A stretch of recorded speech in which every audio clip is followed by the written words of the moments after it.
নির্বাচনকে সামনে রেখে সবাই সরকারকে চাপে রাখতে চায়।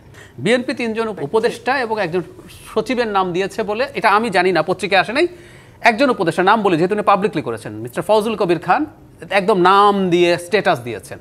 বিএনপির তালিকায় নাকি উনি আছেন, সাথে 2 জন আছেন, একজন হলো বিশেষ সহকারী আর একজন হচ্ছে সচিব।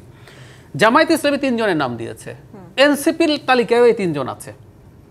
এনসিপি আবার আরও 2 জন সাথে যোগ করেছে, কিন্তু জামাত আর এনসিপির এটা মিল আছে। আপনি যেটা বলছেন, আমি এটাকে খুব বড় সংকট মনে করি না। কারণটা হচ্ছে, আসলে আমি ঠিক নিশ্চিত নই কতটুকু অ্যালাইন তারা আছে। ঘটনা হচ্ছে, নির্বাচনকে সামনে রেখে সবাই সরকারকে চাপে রাখতে চায়।